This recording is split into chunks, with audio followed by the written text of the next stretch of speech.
क्रांतिकारी जय भीम। आप देखते रहिए आरबीसी इंडिया टीवी। मैं रिपुदमन सिंह गौतम, आप देखते रहिए आरबीसी इंडिया टीवी। दोस्तों, आज यहाँ पर प्रदर्शन चल रहा है घंटाघर में, और आपको बता दें ये अलग से कोई प्रदर्शन नहीं है, और वही दिल्ली जंतर मंतर पर प्रदर्शन है, वही प्रदर्शन चल रहा है। यहाँ पर आपको बता दें यहाँ पर महिला बैठी हैं, और आपको बता दें यहाँ पर बात करेंगे अभी सुमन गौतम जी से।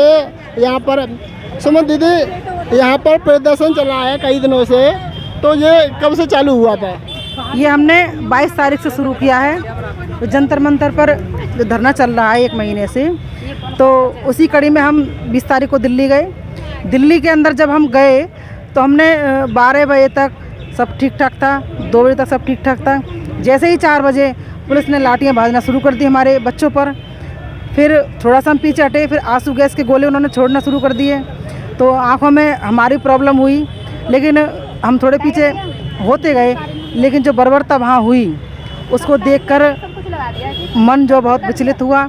ऐसा नहीं होना चाहिए था, इस सरकार को ऐसा नहीं करना चाहिए था। तो लाठियाँ चार्ज किया था महिलाओं पर और हमारी बहनों पर भी बहुत बदसलूकी की है दिल्ली पुलिस ने, इस पर क्या कहोगी आप? मैं यही कहना चाहूँगी कि जो देश की जो सरकार है पूरी तरीके से फेल हो चुकी है।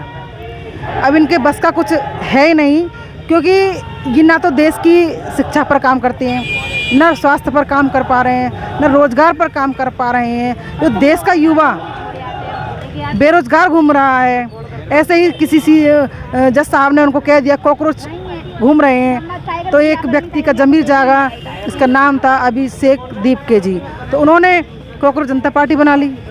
जब कॉकरोच जनता पार्टी बना ली तो उनके सानिध्य में बहुत सारे युवा विद्यार्थी उनके साथ में आ गए, और शिक्षा के लिए आंदोलन शुरू हो गया, जिसमें धर्मेंद्र प्रधान का इस्तीफा में उनकी मांग थी।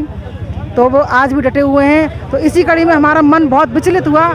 इसमें अभी प्रदर्शन हुआ था, उसमें और भी मांगे और चालू बढ़ा दी हैं। उसमें 1 करोड़ का जो मृत्यु हो गई है लोगों की, और उसमें 1 करोड़ का पैसे की बात कर रहे हैं, और यहाँ में जो घायल हुए लोग उनकी भी बात कर रहे हैं। इस पर क्या कहोगे?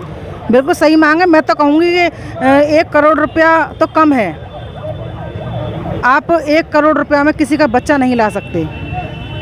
आप 10 करोड़ भी देंगे तब भी किसी का बच्चा, किसी का भाई, किसी की बहन, किसी की बेटी वापस नहीं कर सकते। लेकिन फिर भी हम तो यही चाहेंगे कि जो उन्होंने मांग रखी है उसके साथ साथ एक परिवार के किसी व्यक्ति को गवर्नमेंट जॉब भी मिले, जिससे कि किसी परिवार का इकलौता बेटा या बेटी वहाँ गए हैं तो जब किसी और को जॉब मिलेगी तो उनका परिवार जो है चलता रहेगा। और 22 तारीख से हमारा अलीगढ़ के अंदर उसी कड़ी में धरना चल रहा है, और हमारे समाज के लोग चाहे हिंदू तो नहीं आएंगे, मुस्लिम हैं, सिख भाई हैं हमारे, और भाई बहन बच्चे सभी हमको सपोर्ट कर रहे हैं, और यहाँ लगातार लोग आ रहे हैं।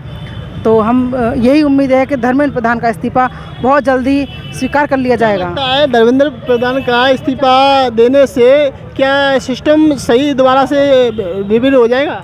नहीं, धर्मेंद्र प्रधान के इस्तीफे से ये व्यवस्था नहीं सुधरेगी। वो तो एक ऑप्शन है। धर्मेंद्र प्रधान हटेगा, फिर उसकी जगह कोई दूसरा आ जाएगा।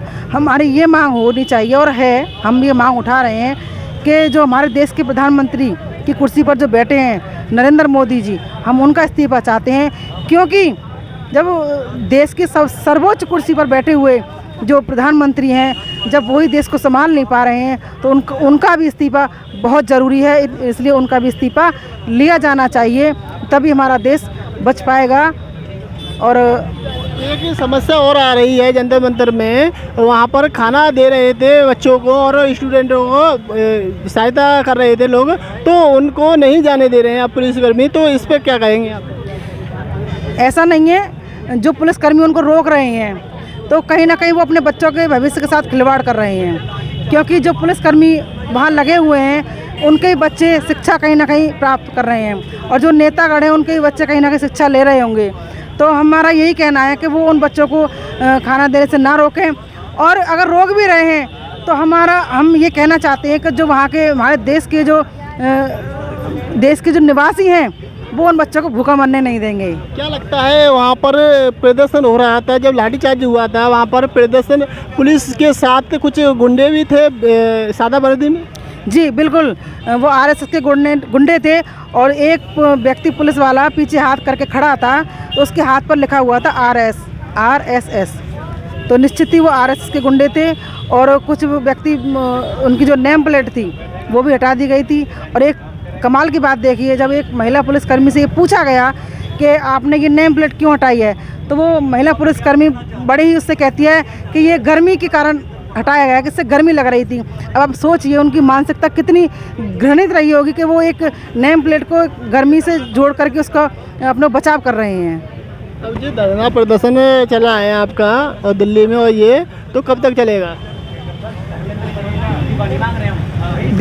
कब तक चलेगा ये प्रदर्शन? अलीगढ़ का और दिल्ली का भी?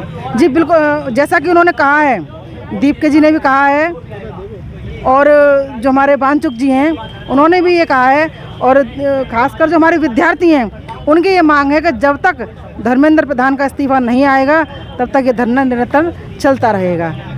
देख सकते हैं यहाँ पर हमारी सुमन गौतम जी थी, यहाँ पर धरना प्रदर्शन कर रही हैं। और आपको बता दें यहाँ पर घंटाघर में मौजूद हूँ, और आपको बता दें यहाँ पर आज़ाद समाज पार्टी के भी लोग आए थे और ज्ञापन दे के गए हैं। और आप देखते रहिए RBC इंडिया TV। जय भीम, नमोदय।